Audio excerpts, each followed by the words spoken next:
मंजिल मांगे सब्र, वक्त मांगे रफ्तार, असमंजस में है सब, कौन किसकी सुने यार।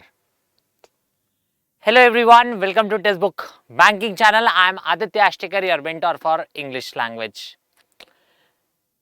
एग्जाम का समय नजदीक है और असमंजस हर जगह है, असमंजस हर चीज को लेकर है और यही कंफ्यूजन, यही असमंजस वो चीज है जहां पे स्टूडेंट्स कंफ्यूज होते हैं और फिर एग्जाम में कहीं ना कहीं पेपर में कुछ गड़बड़ कर देते हैं।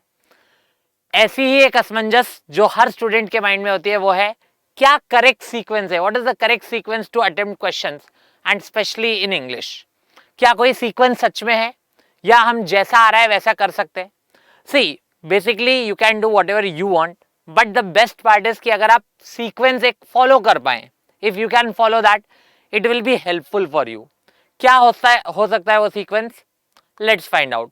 एक सवाल जो सभी के मन में रहता है, where do I start with, शुरुआत कहां से करूं।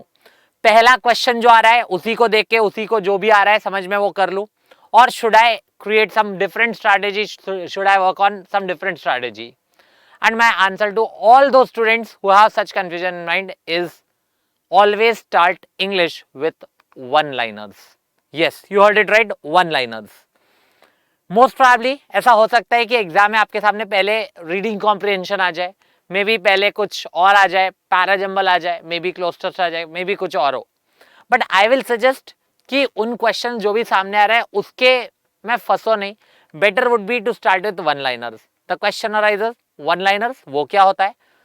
सो I will say one liners का मतलब है हर वो चीज जो कि एक ऐसी चीज है जिसको पढ़ने में you won't take more than 30 seconds and you can answer those questions in 30 seconds. The question arises again कि उसका कुछ फायदा है। यस फायदा है, बताता हूं। पहले तो वन लाइनर्स में आते क्या क्या है उनकी बात कर लेते हैं। तो वन लाइनर्स में जो सबसे पहले मेरे मन में आता है वो है एरर स्पॉटिंग। एरर स्पॉटिंग एक वन लाइनर क्वेश्चन है। ओके, मे बी काफी स्टूडेंट्स इससे डरते हैं, बट रियलिटी यही है कि ये वो चीज है जो आपको डायरेक्टली 2 से 3 मार्क्स तो शॉर्ट दिला देती है। Okay, there might be confusion in 1 और 2, that's a different thing, but 2-3 marks short होते हैं किसी भी एग्जाम में।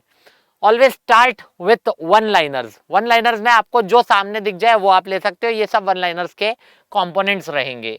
एरर स्पॉटिंग के अलावा और क्या आता है, fill in the blanks. Fill in the blanks, this is also one liner. एक बार एक सेंटेंस पूरा पढ़ोगे and you will get the answer, you can mark it, not more than 30 seconds. Okay, fill in the blanks. Third thing, phrase replacement, also known by the name sentence improvement. Phrase replacement या इसको sentence improvement भी बोला जाता है, phrase replacement. Okay, then fourth number पे word swapping एक चीज है, word swapping. This may be asked or may not be asked, may be possible है पूछा जाए, हो सकता है नहीं भी पूछा जाए, वर्ड स्वैपिंग। उसके अलावा अगर हम बात करें और क्या हो सकता है, मिसस्पेल्ड या फिर इनएप्रोप्रिएट वर्ड्स, ये भी वो क्वेश्चंस होते हैं जो पूछे जा सकते हैं। मिसस्पेल्ड या इनएप्रोप्रिएट वर्ड्स ये और आसान होते हैं, ये कम से कम समय में आपको ज्यादा से ज्यादा मार्क्स दिलवाने का दमखम रखते हैं। ठीक है, मिसस्पेल्ड और inappropriate words. So if you do all these questions initially, अगर आप ये पहले निपटा लो तो होगा ये कि अगर मान लीजिए इसमें based we can expect an RC there, एक आरसी हमें वहां पे देखने को मिल ही जाएगा।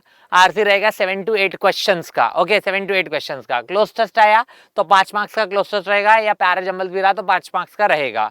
सो 7, 5, 12 या मतलब 13 तक का मान लू, और कुछ random miscellaneous question like word usage which may take time to read and then answer.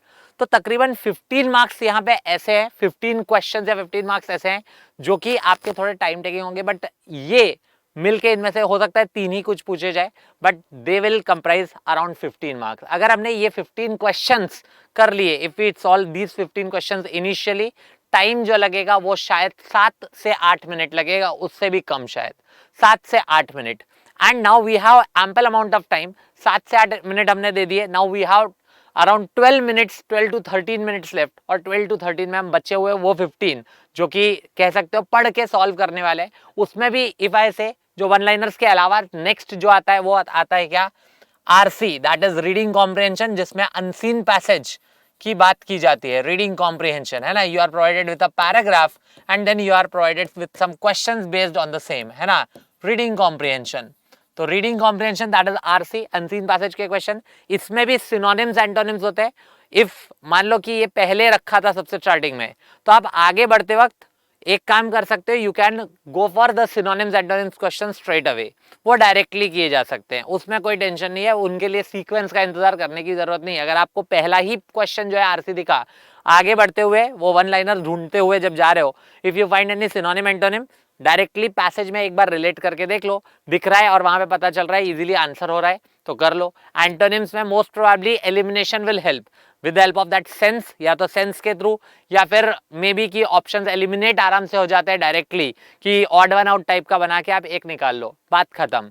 तो इस तरह की चीजें 2 या 3 क्वेश्चन वहां डायरेक्टली हो जाएंगे, and then you can go for that one liners part, जितने भी ये वन लाइनर्स है वो कर लो, then you are not left with much. आपके पास रीडिंग कॉम्प्रिहेंशन बचा जिसके क्वेश्चंस आपको आंसर करने हैं, और साथ ही साथ क्या बचा, क्लोज टेस्ट। वैसे I will say cloze test भले ही कहने को पार्ट है, but I will suggest after one liners खत्म होने के बाद इसको आप नेक्स्ट पे रख लो। ये क्लोज टेस्ट भी ऐसी चीज है जो आप पढ़ोगे, एक लाइन पढ़ी आंसर आ गया, दूसरी लाइन पढ़ी दूसरा आंसर आ गया, तीसरी लाइन पढ़ी तीसरा आंसर आ गया, मतलब पढ़ के एक बार में एक आंसर डायरेक्टली आ जाता है, ठीक है।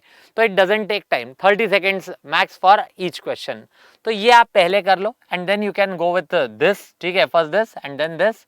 उसके बाद आप जा सकते हैं पैराजंबल्स या सेंटेंस अरेंजमेंट जैसी अगर कुछ चीजें पूछी है, ठीक है, पैराजंबल्स है, सेंटेंस अरेंजमेंट है, ये फिर बाद में आप जा सकते हो इनकी तरफ, क्योंकि ये थोड़े टाइम टेकिंग होते हैं। तो इसका फायदा क्या हुआ, फायदा ये हुआ कि इसको अपन लास्ट के लिए भी छोड़ते हैं, and if this remains as well तो टेंशन उतनी नहीं रहेगी, क्योंकि पैराजंबल्स थोड़ा सा ट्रिकी भी होता है।